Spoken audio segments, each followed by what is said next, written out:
everybody. So, welcome to our webinar. So, my training is entitled Designing Lessons for Remote Learning Platform. I know you attended a series of trainings when it comes to remote learning. Maybe some of you attended a training on how to use the Google Classroom. Some of you have attended a training on how to use the Microsoft software or the Microsoft theme. Maybe some of you attended a training on how to use a web page tool such as Kahoot, Castle Learning, DeltaMath, and all sorts of platforms. But the problem is you are overloaded. You are bombarded with lots of ideas that is coming to your mind and you don't know how to put this all together in order to create or design your own virtual classroom. So this training is a product of my curiosity and my desire to create my own classroom, my own remote classroom, in order to answer the needs of my students. And I want you to reflect on the following question. Would it be nice to create your own recorded instruction to cater the needs of your students? Uploading personalized recorded instructional videos that suit the needs of your students, a recorded instruction that they can access anytime and anywhere. Would it be nice to have your own educational channel in YouTube and be a content creator, which I did? Would it be nice, right? Because it's nice to create your own instructional videos that suits the needs of your students. You know your kids, right? So it's better to create a video that is actually catering to their own needs. And when we are designing a classroom, we need to keep the acronym KISAC. KISAC stands for Keep It Simple and Creative. So in order to design our classroom, our remote classroom, our virtual classroom, we need to keep it KISAC, keep it simple and creative. And to give you a synopsis, a preview of the training, what it's all about, so we will deal about the different tools to create the videos. So the following are the common tools to create videos. We have the video through Google Meet. So in Google Meet, there's a video and you can save it in your Google Drive. In Microsoft Team also, there's a way for you to record your instruction. In Zoom also, you can record your instruction. In Screen Record, another platform. And Screencastify, which is another platform in order to create your own video. And also, when you created your video, some of it you need to edit, right? And the following are the tools in order to edit your videos. We have the iMovie, we have the video editor, we have the Adobe Spark Video, and the Flipgrid.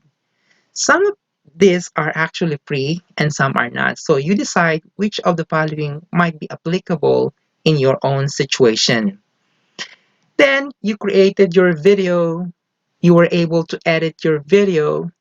Now the problem is where to share it. Where are the platforms I can share my video? Well, the following are the portals or the mode wherein you can share your video. We have the Microsoft Stream, we have the Flipgrid, we have the Google Drive, and the YouTube. And for this particular training, that is what we're gonna do at the end of this webinar. Maybe at the end of the training, you have the idea what to put in your mind so that you can design your own classroom and apply that when the school year opens somewhere in August or whatever the date is. So at least you are prepared in order to give something to your students when the new normal begins.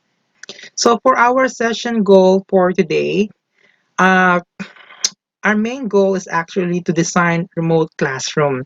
And we have our sub-components, which is you will choose a platform for your virtual classroom, and you will learn how to record your instruction, and then you will find ways on how to distribute that recorded instruction, and There is also a way for your platform to interact with your recorded instruction.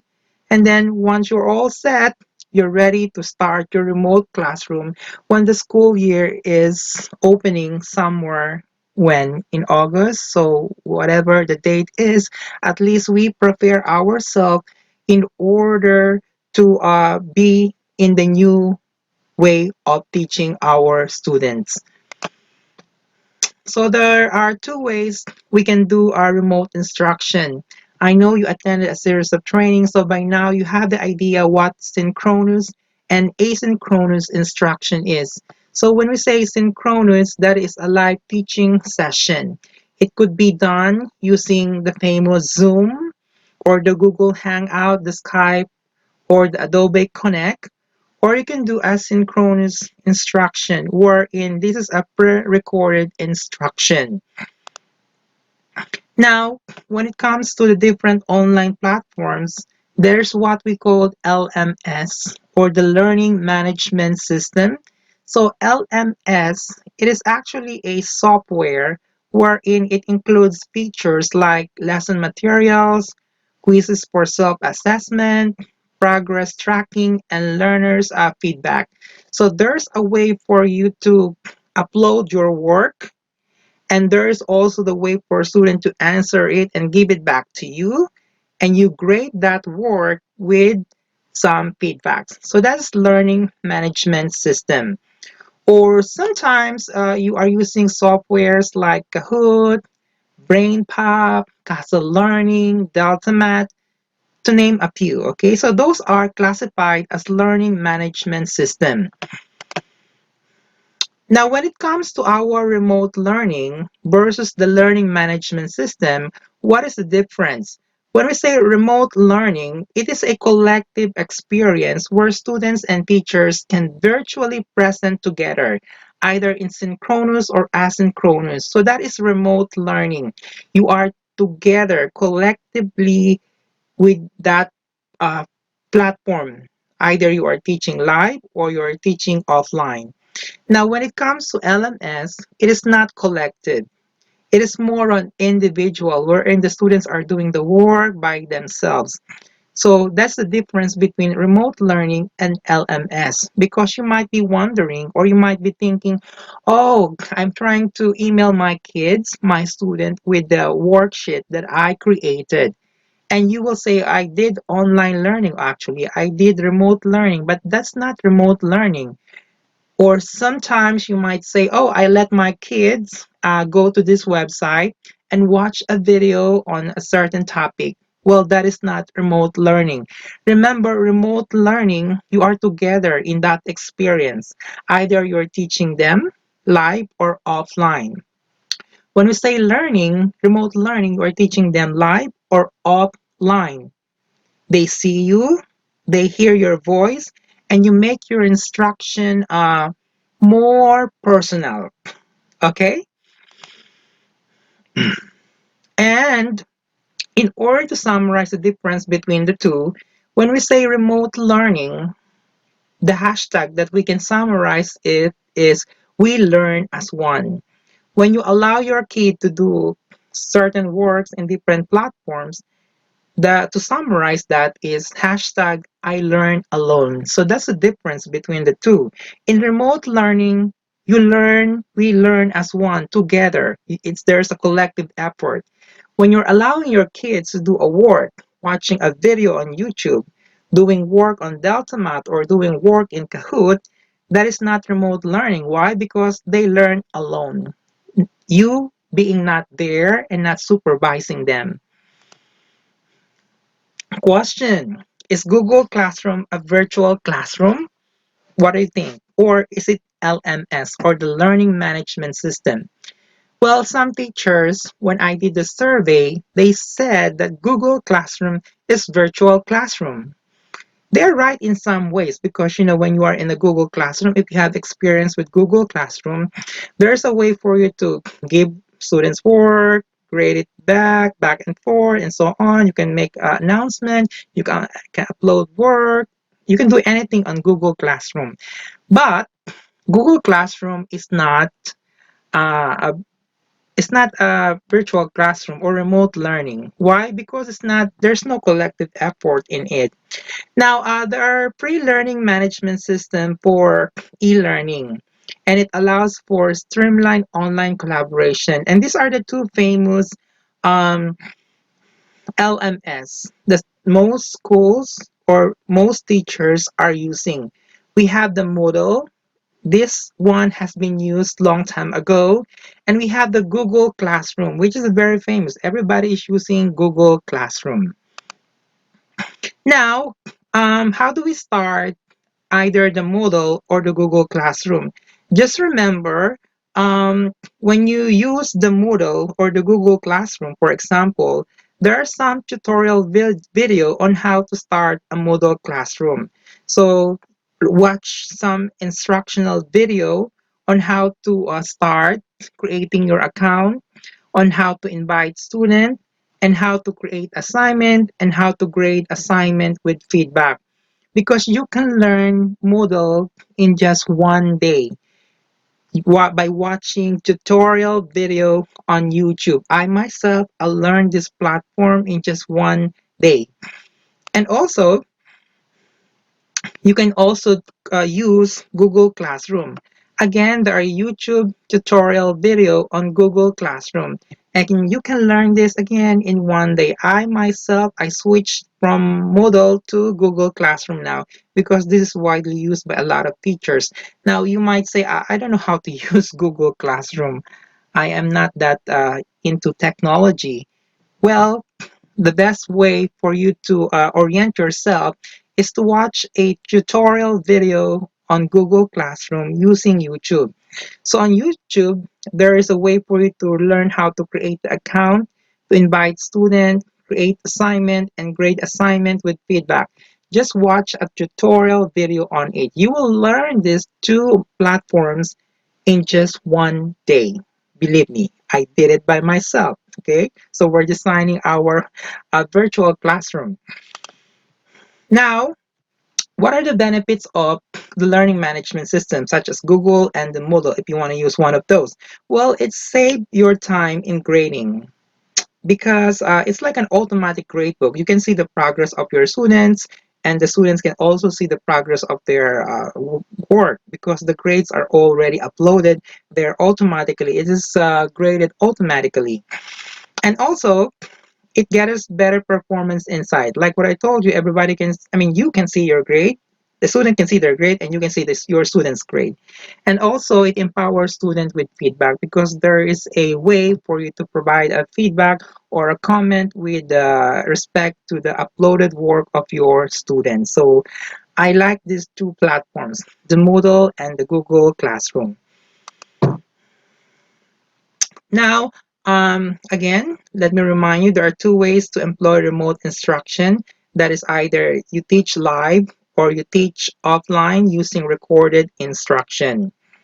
Now, the problem is, okay, so if I will switch to asynchronous or the offline way or the recorded instruction, how do I do it, right? How do I do it? How do I create it? Well, there are three simple ways to record your instruction. One is using your camera. The second one is using your PowerPoint. Yes, you can record yourself, your computer, using the Microsoft PowerPoint. And third, you can use a free software, which is the OBS, which stands for Open Broadcaster Software. So these are the three ways in order for you to record your instruction. Because some of you might have no computers, you can use cell phone, right? So these are the three ways you can record your instruction. Now, in recording your instruction using your phone, again, just watch a tutorial video on how to record yourself using your phone. There are lots of content creators who upload videos on the different how-to, like how to create a video on phone, how to create a video on computer. So this one, in order, if you will use your phone as a recording instrument, watch a tutorial video on how to do it. Again, you can learn it in just one day. Now, this is something I like, I did not know that in PowerPoint, Microsoft, you can record your computer and yourself. So I learned this also in one day by watching a tutorial video on how to record using a PowerPoint presentation. I love this because I have a lot of slides because when I am teaching, I use a PowerPoint slides and I don't use any more chalk. So I have a lot of save PowerPoint when it comes to my instruction, and I don't recreate them. It's right there, save. So it's better to use also this PowerPoint uh, in recording your instruction. Now, there's a third way also, which is the OBS or the Open Broadcaster software. It's a free software. This one is nice because this is the one that I'm using, the OBS. For the benefit of everybody, if you want to download the OBS, here's the link. I want you to take a screenshot of this web page. I give you 1 minute. Okay, it's 1 minute already. Take a screenshot. Okay, so what is OBS? Well, when you are doing OBS, it is also a way for you to record yourself and to make a live stream video. So you can record yourself and make a live stream video presentation. Now, when you are using OBS, be sure you have the four sources. Later on, we will discuss this in details, okay? But I want you to have these four sources when you use the OBS. You should have the speaker or the audio output. You should have the microphone, which is the audio input. And you should have the screen for display capture. And you should have the camera or the video capture. These are the four sources in order to record yourself once you are on the OBS portal. Later on, we will discuss the details of what OBS is all about, okay? Now, so after you decide what platform to use, and then you learn how to record yourself, now it's time to ask the question, where will I post my video so that student can access my video that I created, right? Right? Well, there are three ways to do it. The first one is you upload this on your hard drive and give the video through the USB. So you can ask your student USB, save the video, and return the USB to your student. That's easier. That's the easiest way because some kids don't have internet connection. So using the USB, they can access your instructional video. Second, you can upload your video in YouTube. I know most of you have Google accounts, right? If you have Google account, you have email, you have also Google Classroom there. You have also YouTube there, and all the features of Google Suite. Okay, so you can upload your video in YouTube, or you can upload your video in Vimeo. So those are the three ways you can upload your video so that student can access the instructional video you created. Now, how to post video for student success? I mean, for student access. This is the problem. Now, how do I upload it?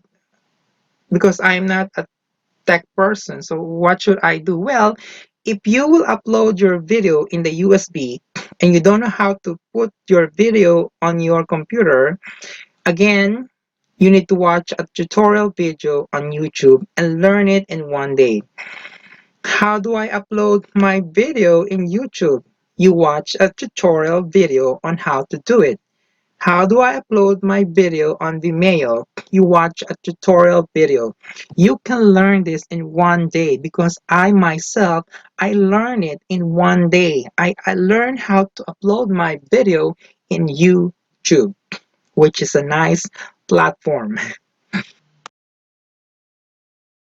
Okay, now, so this time we will now design our remote classroom. So there's one simple rule that is KISAC. KISAC stands for keep it simple and creative. So in designing our remote classroom, we need to keep it KISAC. Well, what are the steps? Well, in designing your remote classroom, we follow 5 steps. Step 1, you will choose a platform or the LMS. What LMS you will use? Is it Moodle or Google? Decide. Step 2. Choose a mode on how to record your instruction.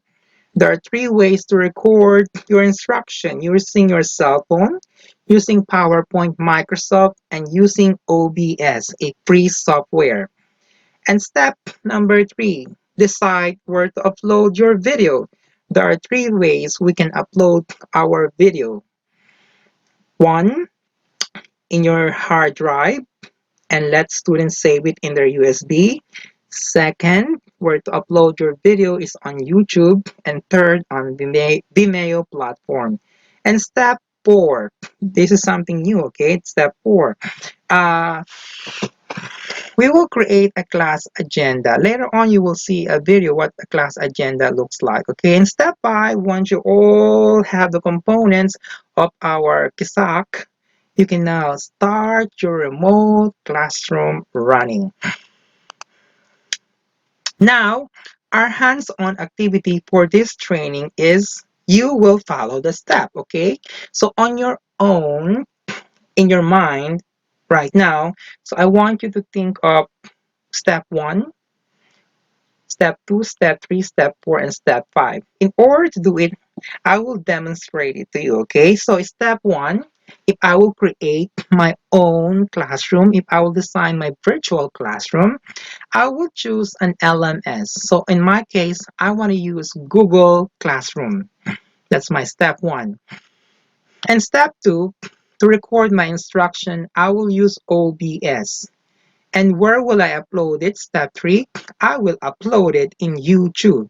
And step 4, I will create a day-by-day KISAC assignment. And step 5, I will let my student watch the actual video that I created. Now, to summarize our presentation for today, we're not yet done, okay? I'm just summarizing it, and the middle of our instruction is hashtag we learn as one, that's remote classroom, hashtag I learn alone, wherein kids are doing LMS, and hashtag OBS, oh be sure you are doing recording of your instruction. So, okay, hi guys, so welcome now. So this one, we will do a teaching demonstration on designing your virtual classroom the actual way. So first thing that you need to do is you need to open your computer and go here, OBS Studio. Did you see this dark circle? So if you download it successfully, all you have to do is to click it and it will redirect you in this OBS portal. So when you want to start your recording, you want to click start. This is stop because it's currently working. Okay, so you will click start recording, but be sure when you start recording, you have all the four sources here.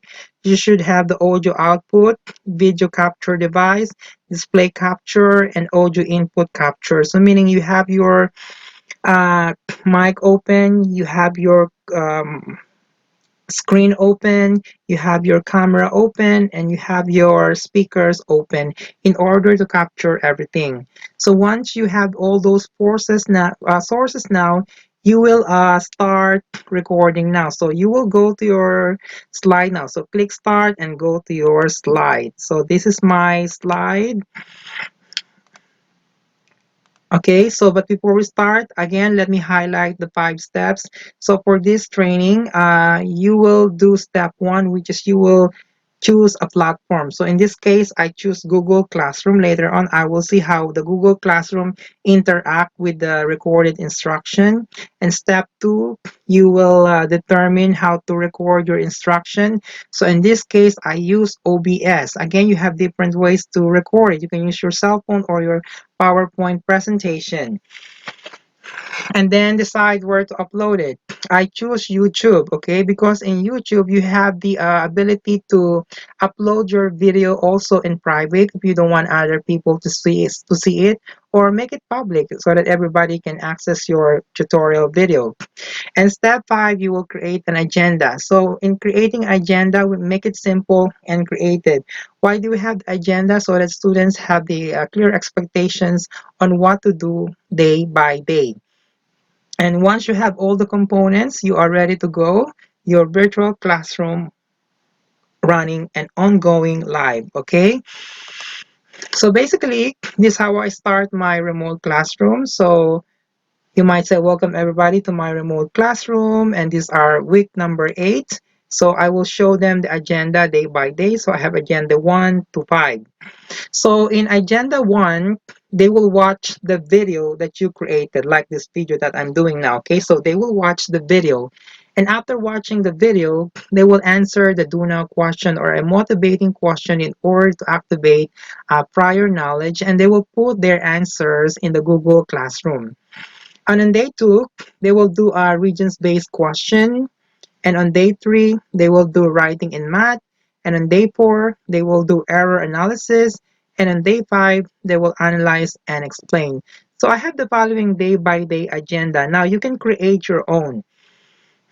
It depends on you, whatever you want to do day by day. So just remember and make it sure that it's creative and simple. Don't overload student with a lot of work. In my case, in day 1, they will watch the video and they will answer one question. In day 2, they will also answer one question. In day 3, they will also answer one question, but I incorporate writing. In day 4 also, I have one question and I incorporate error analysis. On in day 5, I have one problem and they will analyze and explain it.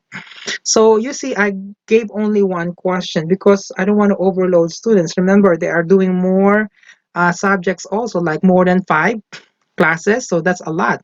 And that's difficult also on your part because if you will upload like 10 questions, remember you have to check 10 questions per student and give it back to them in the Google Classroom. So that's a lot of work on your part also. You need to make it more simple for you and for your students.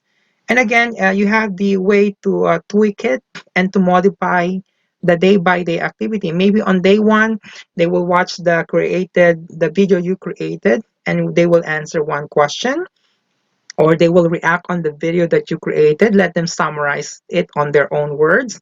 And on day 2, you will give them a question based on the video. And on day 3, you will ask them to maybe to write a 2-paragraph essay on what they wrote about the video. Maybe on day 4, you will give them like a test based on the video or the modules that you gave them. And on day 5, maybe you ask them to answer some questions on the different platforms that you know, like maybe you have a knowledge of Kahoot, let them go to Kahoot. If you have Delta Math account, let them go to Delta Math account. If they have Castle Learning, let them go to Castle Learning. If they have you have BrainPop software, go there. So you have um, the way on how to recreate it or to modify the day by day activity, as long as you have the day by day activity so that students are guided and they know what to expect. And also every day, my Zoom line is open, okay? The Zoom is open for video conferencing if they need clarifications for any examples I uploaded on the video, if they have some questions. Remember, one lesson the whole week. Okay, I make it more simpler. One lesson the whole week, and I have day by day activities. So in your case, if you have the DepEd Commons, that's DepEd Commons material, right? If you have those materials with the module, so maybe one module has 5 lessons, right? So you only do one lesson per week or 2 lessons per week. It depends on you. It depends on you. But in my case, I want to do it like only one lesson. I have 5 examples, day by day activity. I wanted to make it simple because in the actual classroom, when you are in face to face, you do lesson maybe for one lesson for 2 days or 3 days. So how much more if we are on the online virtual classroom? So you double the time as well. Now, this is how I start my lesson. I state the goal, what they need to accomplish for today. So in this case, my lesson is about simplifying rational expressions. So I have the goals to accomplish, and I will start right away doing the day 1, the do now, which is in order to activate their prior knowledge. So you see this is a multiple choice question.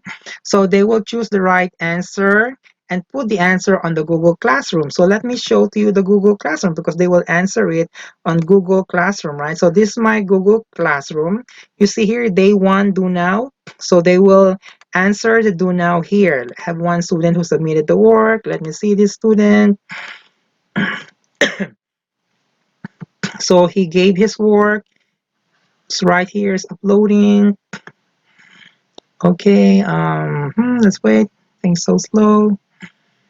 So anyway, the student answer is option 3. So you see, my recorded instruction is communicating with my Google Classroom. So that's day 1. And then I will start now my mini lesson by unlocking the difficulties. And then I will state the steps on how to simplify rational expression. So you state on your own how you will accomplish your lesson. And then will have my mini lesson. So in this case, I have this example. Okay, cancel out. You have the answer.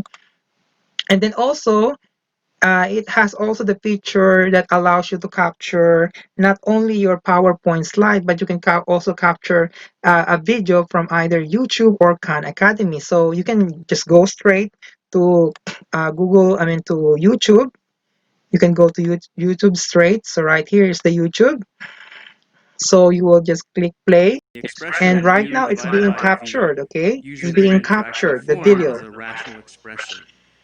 And we should note that the domain of this rational So expression you see, the OBS capture a video from a video. Is it nice, right? So you can record your slides, and it can record also your video from either Khan Academy or YouTube platform. And then after day 1, I have my day 2. You see how simple my day 2 is?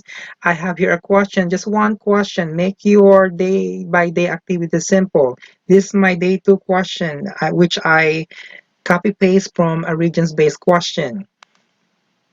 And then I have day 3 activity, one question, but I incorporate writing in my activity. And then I have day 4. I have one problem also, but I want them to do error analysis. And I have day 5. I have one problem also. They will analyze and explain. So you can see that I have a variety of ways in doing my day-by-day activity because I want to incorporate rigor when it comes to your remote instruction. Because most common practices of teachers is that they will just upload in day 1, they will upload a worksheet. On day 2, they will upload a classwork. Day 3, they upload homework. It's okay for you to do that, but be sure we incorporate rigor in our instruction. Maybe on day 1, you will watch a video, they will answer a question that you will post on the class. On day 2, maybe ask them to write an essay. On day 3, maybe let them answer the questions related to the module. And day 4, let you create an assessment, maybe 5 question assessment, and use the Google form. And on day 5, maybe redirect them to watch support supplementary materials like watching a video on Khan Academy, or let them do softwares like Kahoot. Let them answer a question on the Kahoot or Delta Math, Casa Learning, or BrainPop. Now, the moment of truth, it's your turn now. Your output, not at the end of the training, right? Maybe your output before the classroom starts in August 24. They will start in August 24, right? We'll never know whether it's face-to-face or online, but we need to prepare ourselves. So I want you to create your own platform now by choosing step 1 to 5. Step 1, I want you to think of your LMS. Step 2, how do you record the instruction? Step 3, where will you record the instruction? Step 4, you need to create your agenda day by day. Be creative when you are creating your own class agenda day by day, okay? So, thank you guys. That is the end of our training for today.